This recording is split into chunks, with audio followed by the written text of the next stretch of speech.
Hello everyone, welcome to Physics and Nanotechnology. In this video, we will discuss Introduction to Quantum Mechanics. So in this, we will see how quantum mechanics came into origin and what are the implications of its discoveries.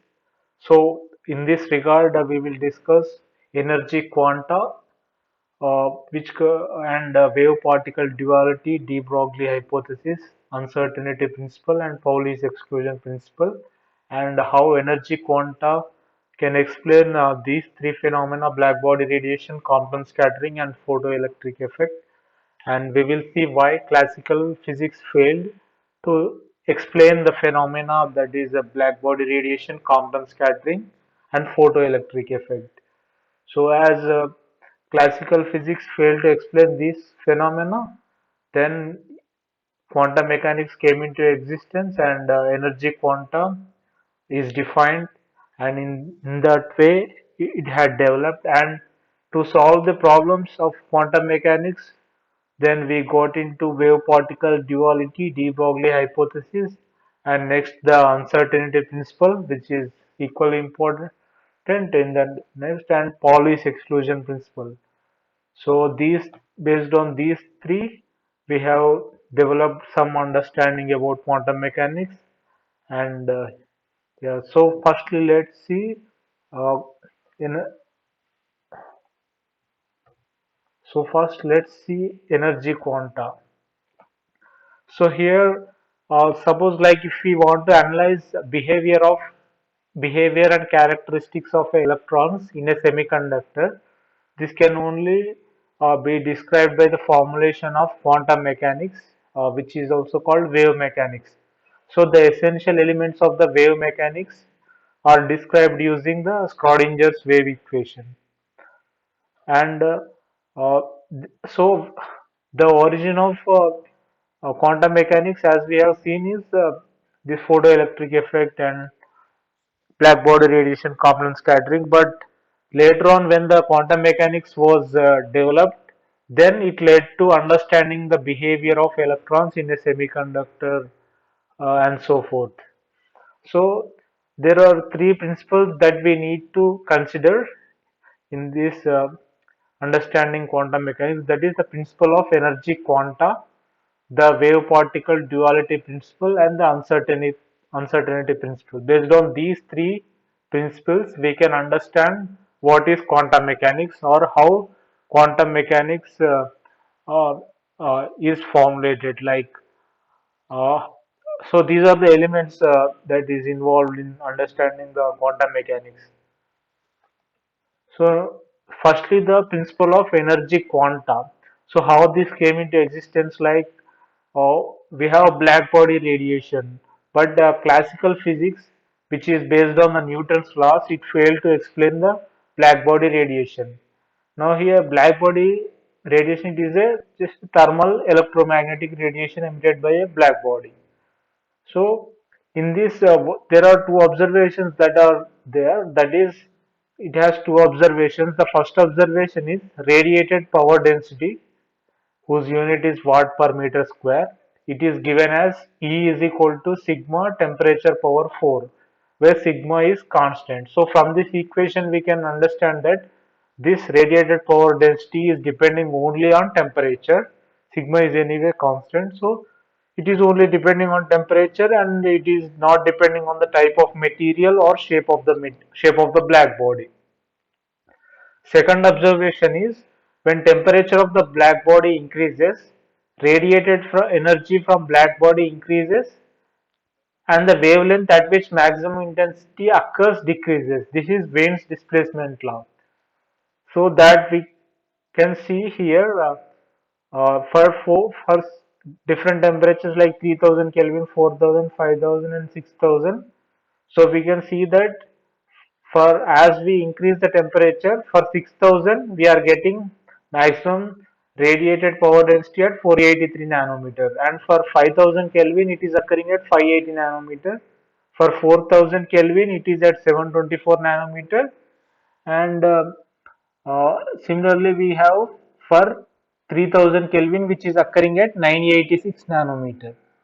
So As the temperature of the black body is increasing, the wavelength at which maximum power radiation is at occurring at a, as it is occurring is decreasing. So here, uh, based on this, we can say that the wavelength at which peak power is radiating multiplied by temperature, we getting constant. So like lambda peak times temperature is 2.898 into 10 power minus 3 meter into Kelvin. So here lambda unit is meter and temperature is Kelvin. So this is being a constant. So this is Wien's displacement law. Now here, so based when we look at these observations and what classical physics have told, classical physics explain that as temperature increases, radiated energy from black body increases, but it is failed to explain why the radiated energy is not dependent on the type of material and shape of black body. So the observation is the radiated energy is not depending on type of material or shape of the black body. So classical physics failed to explain why that is happening. And next, it is also failed to explain why the wavelength at which maximum intensity is radiated decreases. So however, classical physics have told that as the temperature of black body increases, the power radiated will increase, as we can see in the graph, but it failed to explain why the peak power radiated, the wavelength at which peak power radiated decreases, or you can say why this is a constant. The product of these two is a constant. So these are the failures of classical physics. Now, here comes the Max Planck, who proposed that energy is not shared equally by atoms that vibrate with different frequencies. Uh, Unlike classical physics, which explained that all atoms share, uh, all atoms which are vibrating with different frequencies will share equal energy. That is a misconception arisen from classical physics. So, these vibrating Max Planck proposed that these vibrating atoms are quantized and they contain only specific discrete values of energy. Like means the energy you can be in discrete values. Like you cannot have a continuous value of energy. Like so, the energy is given by nh nu. So either the energy of that vibrating atom can be h nu or 2 times h nu or 3 times h nu. So that means it has these specific discrete values, and it only has these values that can be defined like here the Planck's constant, which is h is equal to 6.626 into 10 power minus 34 joule second. And nu is the frequency of vibration. So here h is a constant and nu is frequency of vibration and n is a integer. So this is the basis of quantum energy quanta.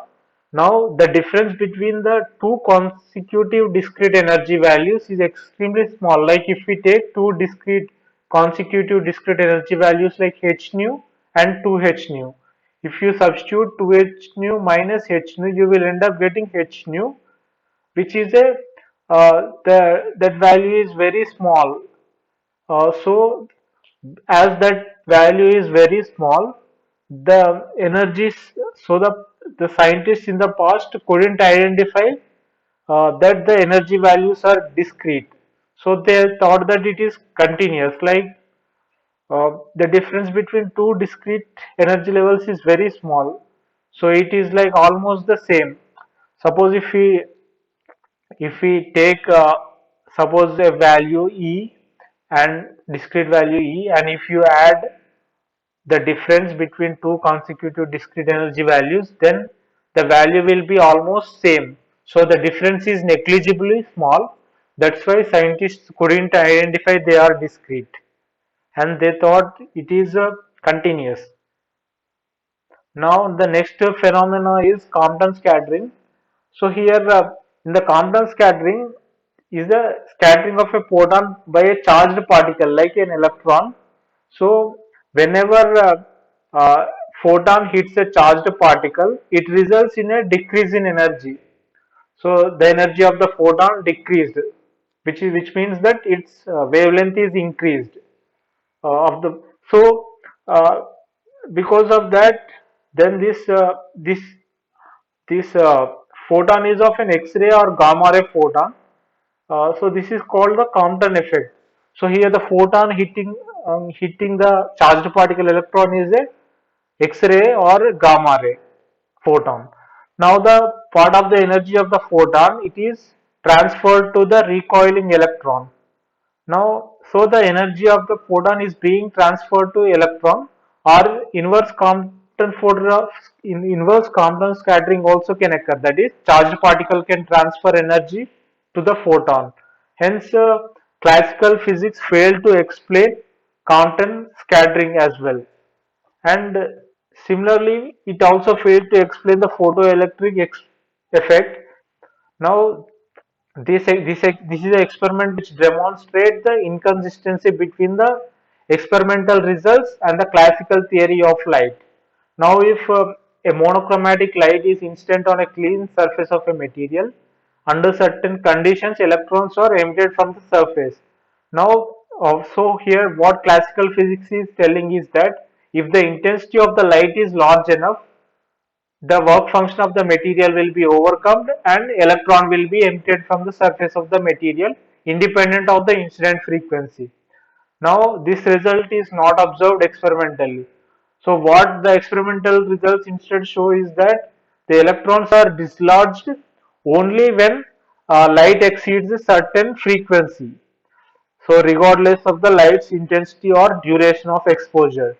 Now, because the low frequency beam at high intensity could not build up the energy required to produce photoelectrons like it would have, so here light energy was coming from a continuous wave.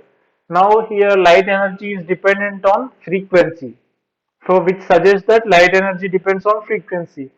Now, so Albert Einstein then proposed that a beam of light is not a wave propagating through space, but it is a collection of discrete wave packets known as photons, and each photon has the energy E is equal to h times nu. Now, the minimum energy required to remove an electron is the work function of the material, and any excess photon energy. So, if it has any more excess energy, then that goes to kinetic energy of the photoelectron.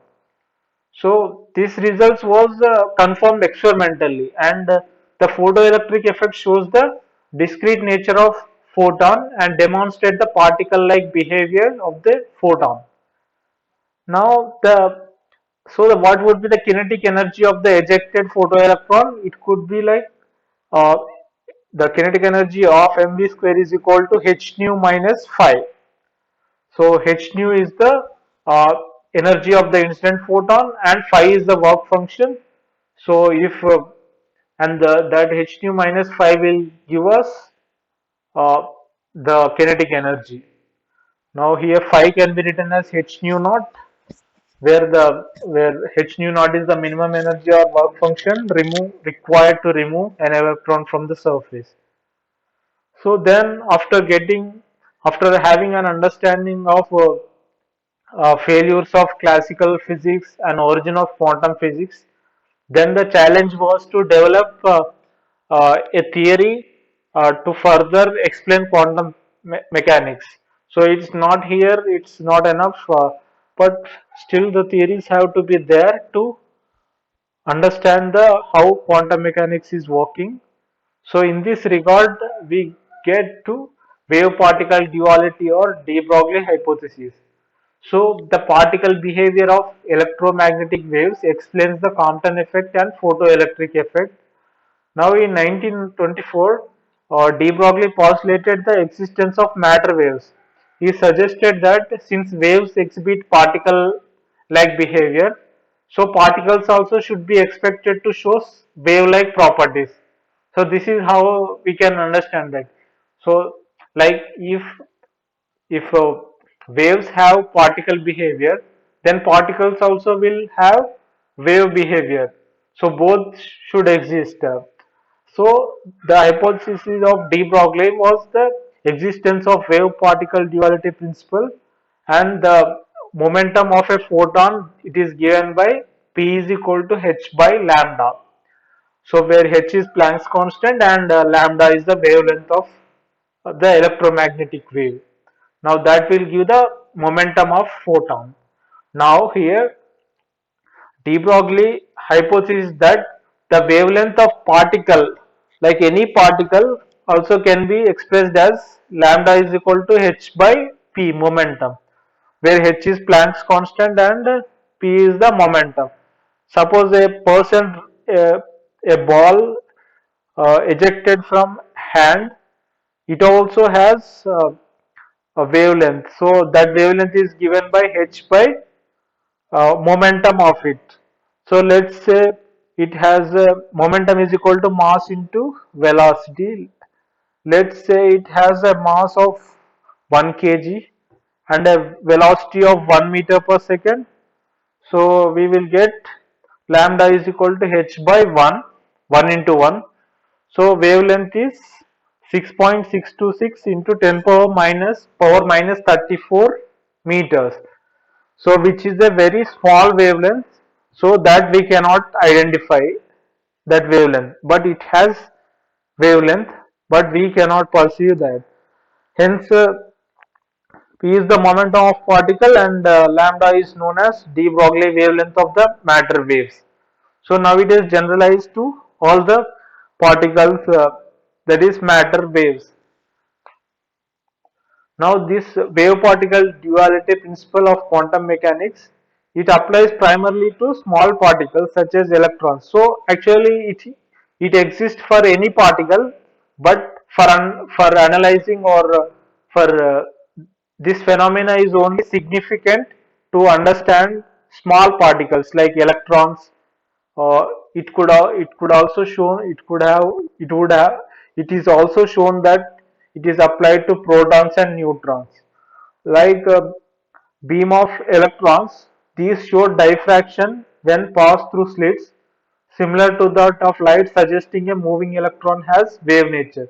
So when as we just like a light having diffraction, light showing diffraction, a beam of electrons is also showing diffraction. Hence, we can say that a beam of electrons also has a wave nature.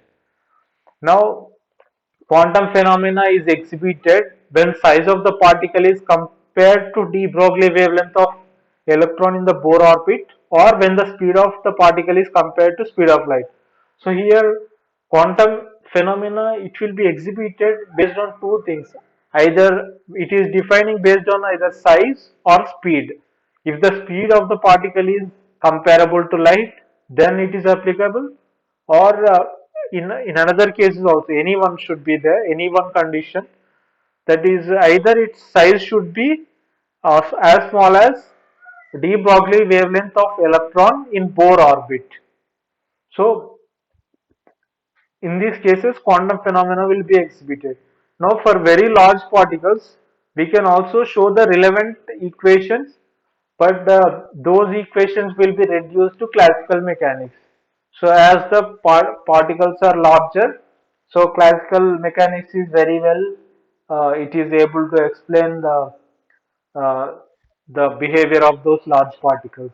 But classical mechanics is failing to explain small particles.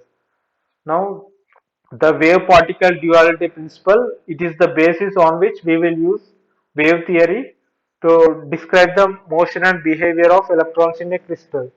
That is, to understand motion and behavior of electrons in a crystal, we have the wave particle duality is the basis. And next, the uncertainty principle. So here uncertainty principle is also a very significant one in determining the quantum behavior of small particles. It is given by Heisenberg in 1927. It is also applies primarily to very small particles and states that we cannot describe with absolute accuracy the behavior of these subatomic particles. So here what it states is a fundamental relationship between conjugate variables, that is position and momentum, and energy and also energy and time. So here the first statement of the uncertainty principle is that it is impossible to simultaneously describe with absolute accuracy the position and momentum of a particle. Suppose if the uncertainty in the momentum is p and the uncertainty in the position is x, uh, so then the uncertainty principle is defined as delta x into delta p greater than or equal to h cross by 2.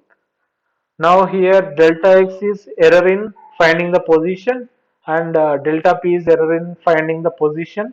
So its product is greater than or equal to h cut by 2. H cut is reduced Planck constant whose value is h cut equal h cross or h cut you can say is equal to h by 2 pi.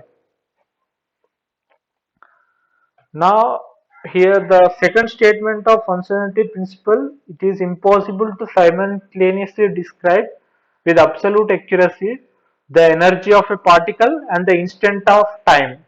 The particle has this energy, that is the energy and the instant of time at which the particle has this energy. So here in the same lines, delta E into delta T is greater than or equal to h cut by 2. Here delta E is error in finding the energy and delta T is error in finding the time. So h cut is equal to h cross h by 2 pi. Now here one consequence of the uncertainty principle is that we cannot determine the exact position of an electron. Instead, we can determine the probability of finding an electron at a particular position. So now instead of uh, defining the exact position, we are defining the probability. Now when it comes to quantum mechanics, the the way we are describing is in terms of probability rather than position. Like in classical mechanics for large particles, we may say that after time t, the vehicle will arrive at this place. We are able to define exactly. But in electrons, we can say the electron will arrive at this position at this time with this probability. That probability can be zero point 0.9 or zero point 0.1 or zero point 0.4, whatever it is. So the next principle that enable us to understand quantum behavior of small particles is Pauli's exclusion principle. This is also a very important principle that uh, no two quantum particles can be at the same time in the same energy state. So, like, let us take a system with two particles. Let us say the two particles are electrons. So, a system has two electrons. As there are two electrons and the system has, let us say, two energy states. Or okay, firstly let us see two energy states. So, either uh, the two electrons, either it can be uh, one electron will be in one state and the other will be in another state, and those two electrons cannot be in the same energy state. So this is how we define. And suppose if there are four energy states, then the particle, the two electrons can occupy any of the four states, but no two will be in the same energy state. So this is how we define the statistical behavior of subatomic particles. Now, based on its behavior, the particles are classified into two types. One is fermions, which do not obey this. One is fermions, which obeys Pauli's exclusion principle. So the particles which obey Pauli's exclusion principle are fermions, and those that do not obey these principles are called bosons. So bosons can occupy two bosons can occupy same energy state, but two fermions cannot occupy the same energy state. When in a closed system, such as atom for electrons or a nucleus for protons and neutrons, fermions are distributed so that a given state is occupied by only one particle at a time. Now, so this shows that the subatomic particles are quantized.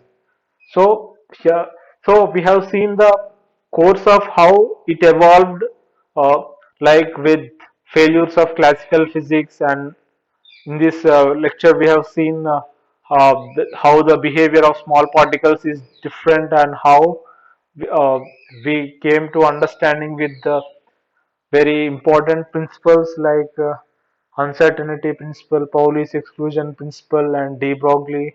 Matter wave, uh, matter waves, wave particle duality, and the energy quanta. So all these things are helping us to understand quantum mechanics. And so now to develop a mathematical, so for understanding the behavior of these small particles or particles which display quantum behavior, we need mathematical modeling. Like so, when we have a mathematical modeling, we can determine their behavior. So for that, so for anything, math is required for analyzing in physics. So in the same lines, we also need mathematical modeling for describing quantum behavior. So for that, we got Schrodinger wave equation. Schrodinger developed Schrodinger wave equation based on um, de Broglie hypothesis of wave particle duality of matter waves. So based on that, he developed Schrodinger wave equation. So we take Schrodinger wave equation and apply. Uh, so using that, we understand how subatomic particles behave. Uh, so, so that we will see in the next lecture. And thank you so much for watching this video. If you have any questions, or if you have any thoughts to share on this, please write in the comments, and look forward to you in the next video. And if you haven't subscribed my channel, please subscribe my channel, and press on the bell icon to get notifications. Thank you so much for watching.